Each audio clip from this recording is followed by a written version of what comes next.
Hello there. I want to take a few minutes to talk about my final paper on police body-worn cameras and whatnot. That was the topic in which I wanted to do this video project about. What I learned while writing it, how it connects to my future goals. It kind of first started when I, started the project and whatnot. I thought I knew a lot about body cams. I thought it was just a simple tool to record interactions between officers and civilians. But as I researched and really dug into the policies, the technology, and the community impact, I realized it's kind of way more complicated than that. One of the biggest things I've learned is that body-worn cameras are not just about turning on cameras and capturing footage. They're kind of embedded in a larger system of public laws and whatnot. So, for example, like departmental policies and social dynamics. For example, policies about when a camera must be activated, how long footage is stored, who can access it.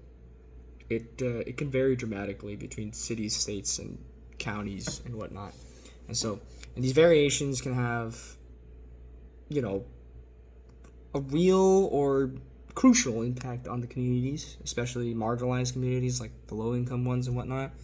So I also saw that in some cases, inconsistent use or selective use of the activation of cameras can actually make people feel less safe and less respected, right? Respected. I apologize. It made me realize that technology alone cannot solve problems of accountability or trust. It just has to be paired with ethical practices and fair policies, because obviously body-worn cameras can't be, the only thing that is used as evidence. There's got to be other things as well, because it's almost like a teamwork kind of thing. So in writing this paper, it also kind of gave me a chance to reflect on my perspective, which is something we kind of went over in this course, is that which is the idea of reflexivity, being able to kind of look back and whatnot.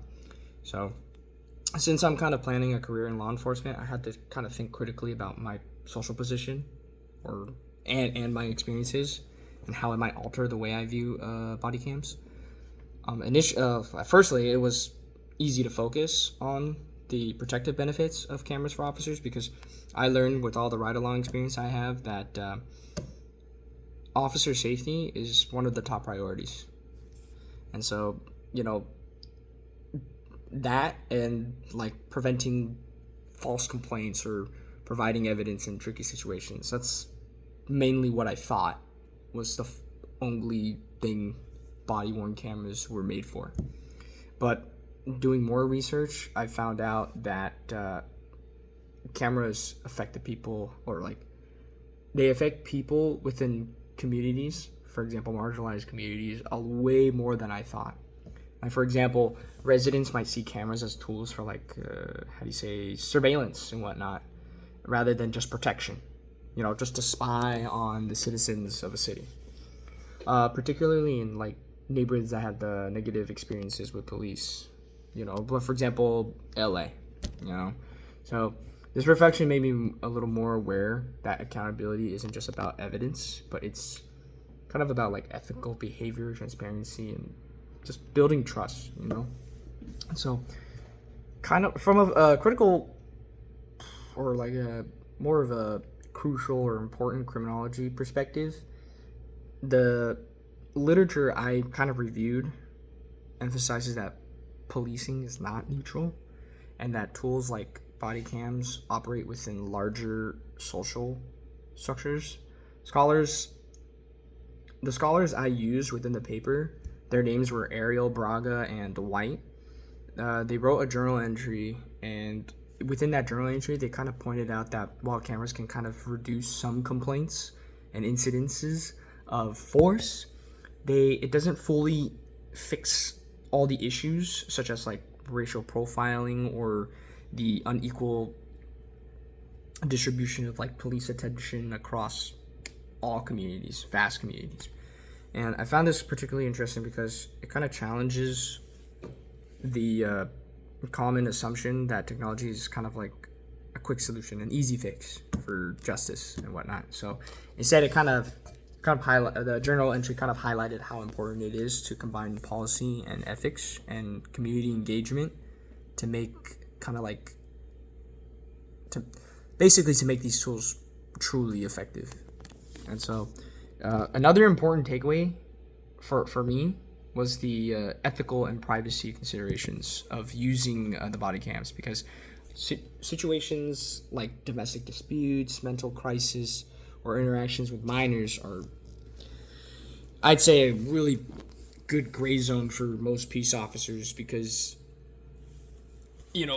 these policies must be balanced with transparency, with privacy protection and whatnot. And so without proper guidelines, there's kind of like a risk that footage could be misused or released in ways that kind of hurt the people of the city, even if it was unintentional.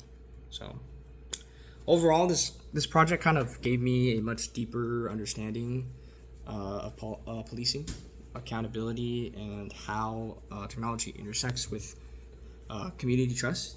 It also reminded me that reflexivity, examining my own biases and perspectives, is essential for approaching any issue in justice studies. So the insights I gained from this paper, like the importance of ethical practices, community engagement, and understanding the social consequences of public laws, are kind of like lessons and things that I can kind of carry with me into my career. So I'd like to thank you for listening and watching this video.